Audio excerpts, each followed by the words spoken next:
In this video, we'll be looking at Christ's commandment, remain in me and I'll remain in you. Reading from John 15, verses 1 through 8. I am the true vine, and my Father is the gardener.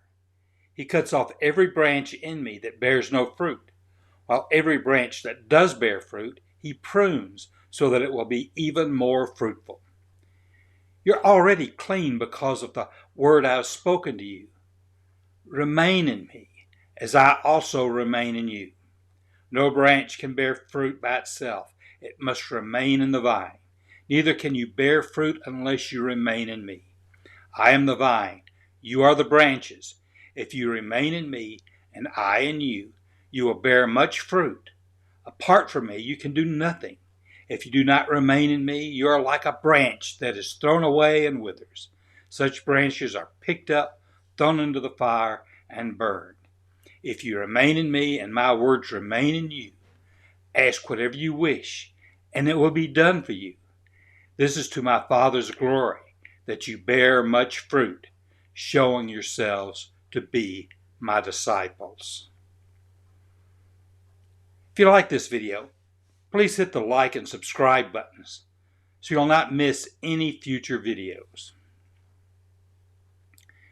In the Gospel of John, Jesus uses I am and the Greek ego eimene on several occasions.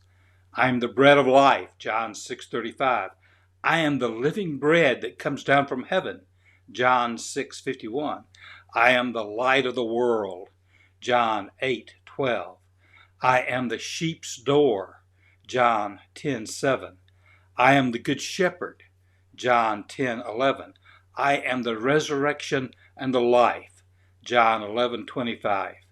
I am the way and the truth and the life, John 14:6. I am the true vine, John 15, verse 1.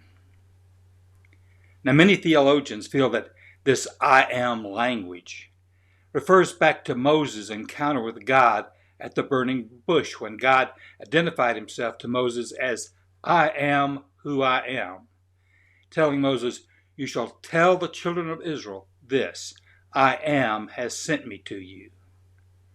In other words, I am is God, and these I am metaphors identify Jesus as God. I am the true vine is the last of the I am metaphors in the Gospel of John. Like the other I am metaphors, bread, light, door, shepherd, etc., the vine metaphor is meant to be reassuring. Vines and vineyards are familiar to Jesus' disciples and would remind them of home. People would pass vineyards as they walk from place to place. Some may even own their vineyards or work in a vineyard. They can tell fruitful branches from those that will not bear fruit. They know that the unfruitful branch saps energy from the vine and that cutting them off renews the vine. The gardener cuts away unfruitful branches and burns them. He also prunes fruitful vines so that they will produce even more fruit. Many see the church here. The fruitful church is the branch the gardener prunes, but the unfruitful church is the branch the gardener removes and throws into the fire. Others see this as a metaphor not just for the church, but for Christians and people as a whole. Meniante, from the verb meno, is translated stay, abide, remain, as in remain in me and I in you. This verb, meno, in its various forms, occurs in some passages in the Gospel of John. In most cases, it describes an important relationship or spiritual condition. John testified, I have seen the Spirit descending like a dove out of heaven, and it remained on him. Jesus rebuked the Jewish religious leaders, saying, you don't have this word living in you because you don't believe him whom he sent. Jesus says, I have come as a light into the world, that whoever believes in me may not remain in darkness. Jesus says, if a man loves me, he will keep my word. My Father will love him, and we will come to him and make our home with him. In John 15:4-8, Jesus makes it clear that our relationship with him, our remaining in him, is the key to our being fruitful. The Christian is to find his or her purpose through a relationship with Christ. The weak person becomes strong when grafted into the vine of Christ, and the strong person becomes vulnerable when detached from it. It is by being attached to the vine of Christ that Christians can become new creatures in him. Now, C.J. Jung says that Christ adds a new rung to the ladder of evolution, producing a new creature who lives in a new way to which the natural man can no more attain than a crawling thing can fly. And this bold claim cannot be laughed out of court, for Christ has done it.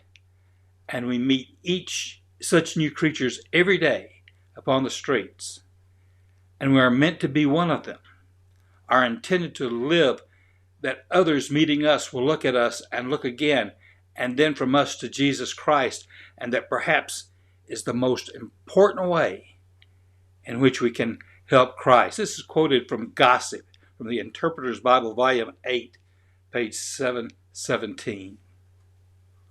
John 15:4 begins, "Remain in me and I in you."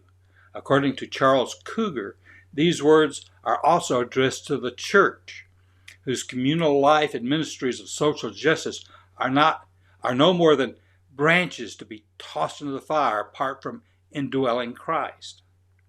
John 15:4 continues, "As the branch can't bear fruit by itself unless it remains in the vine, so neither can you unless you remain in me."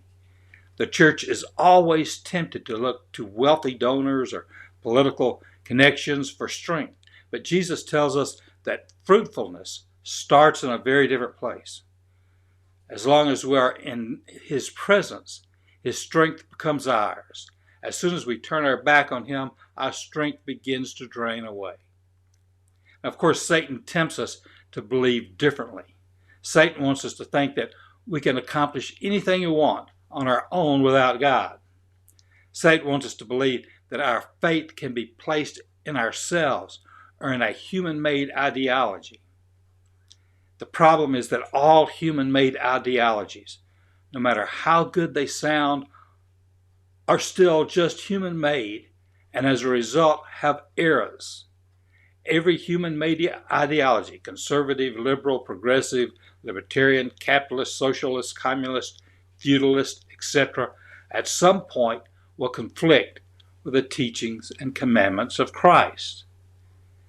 If we do not remain in Christ and allow him to remain in us, we will fail. Now, in my next video, we'll discuss Christ's commandment, "Let your light shine before others." Until then, have a great day.